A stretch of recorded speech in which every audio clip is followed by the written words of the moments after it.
It grabbed front-page headlines and filled television news time for months. The images of dead and dying wildlife and hundreds of miles of pristine coastline choking with crude oil saddened and angered the public. Another image was burned into the public's consciousness as the media focused on an allegedly drunken captain who had steered his boat into a reef. But there's a lot more to the story. The Exxon Valdez oil spill, the worst in U.S. history, was also an engineering disaster. The human element in the Exxon Valdez is multidimensional, and people focused again on the simplistic issue of the Captain Hazelwood. And we like to be able to point the failure at one person or one thing, and you know, if Joe Hazelwood had not had that last drink, everything would have been okay, and not seeing the complexity of the incident. We're approaching the Exxon Valdez. She's hard aground. She got the starboard slop tag, starboard wing tank, and possibly 5 center are impacted. The grounding of the tanker Exxon Valdez on Bligh Reef occurred at 4 minutes after midnight on March 24, 1989. A clear night with calm seas. You can see a black oil line right here. The vessel has lost 105,000 barrels of oil so far. The massive tanker, nearly as long as the Chrysler Building is tall, was carrying 53 million gallons of North Slope Alaskan crude. Oil from the North Slope makes an 800-mile journey through the Trans-Alaska Pipeline to the port of Valdez, where it's pumped into tankers. The North Slope oil and the pipeline to Valdez and the sea leg from Valdez to the west coast of the U.S. was a highly political decision when it was created. You may remember that the bill to create the pipeline was passed on a tie vote. The immediate cause of the accident was fairly simple. Captain Joseph Hazelwood had ordered the ship to leave the outbound shipping lane and head inward to avoid icebergs, a fairly common move in Prince William Sound. Hazelwood then left the third mate, who had steered supertankers through the Sound 25 times previously, in command of the ship. To re-enter the shipping lanes before running into Bligh Reef, the Exxon Valdez would have to make a hard right turn. This is not a sports car you're driving. This is a 200,000 deadweight ton tanker. And when you give a rudder command or an engine command, it doesn't instantly change. The third mate had a relatively inexperienced seaman assisting him with the turn. The 987-foot tanker failed to make the turn in time. Traveling at 12 knots, the ship slammed into the rocky bottom of Bligh Reef and ran full aground. 8 of its 11 cargo tanks were torn open.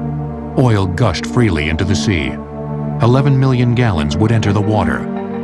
In his call to the Coast Guard, Hazelwood made one of the great understatements of all time. We should be on your radar there. We fetched up hard aground north of Goose Island off Bligh Reef, and evidently leaking some oil. Human error had played its part, but the ensuing disaster would reveal a fatally linked chain of engineering as well as human failure. The most immediate failure was with the ship itself. When the Exxon Valdez happened in 1989, when that ran aground, the whole issue of these monster ships that carry these massive amounts of oil, the issue of the ship having only a single hull came to light. The Exxon Valdez was only 2 years old, yet only 3/4 of an inch of steel was all that stood between millions of gallons of oil and one of the most environmentally sensitive areas of the United States. The long-awaited catastrophe of the single-hulled supertanker had arrived when the controversial Trans-Alaska Pipeline began operations in 1977. It came with promises that all tankers would be outfitted with double hulls. Think of a U for a cross-section of a supertanker. Then think of a smaller U inside with a 10-foot difference in between. So it's basically a hull inside a hull. That's why they call it a double hull. And so if there is an impact, the energy of that impact hopefully is taken up by penetrating the first hull but not the second one. The double hull was a promise not kept or enforced. In 1989, nearly all of the tankers leaving the port of Valdez had a single hull. But the ship itself was only part of a complex oil transport system that had broken down. A systems failure. There were assurances given by the oil companies that it would be operated in a fail-safe mode. And sometime between 1977 and 1989, the operations of the system had degraded to a point where a very severe accident could occur. When you get to a system where one mistake means that you lost the whole thing, then you really haven't designed the system very well. A key part of the system's failure was inadequate radar. Shortly before the disaster, the Valdez Coast Guard Station's radar crews had been cut in half, and the radar itself had been replaced with a unit that was no longer capable of detecting Bligh Reef. So when the Exxon Valdez was heading for Bligh Reef, it was not under any external radar coverage. Reductions in the tanker's crew size, nearly 50%, further increased the chance of disaster. The final weak link in the chain was the spill response. If the strategy was, if you have a major oil spill, to contain it near the ship to minimize damage and then remove it from the containment, actually the response was a total failure because the oil totally escaped from the vicinity of the ship. Nearly every technology used to clean up the oil spill arrived too late and was ineffective. Many of the containment booms, large floating curtains used to corral the oil, were of the wrong type for ocean use. Some actually sank. Fishermen with buckets reportedly had better success in scooping up oil than Exxon did with skimmers, mechanical vacuums that suck up oil. And when foul weather arrived on the third day, whipping up the oil into a thick mousse-like froth, it was too late for chemical dispersants to be effective in breaking down the oil. The initial cleanup was a total failure because there was inadequate resources.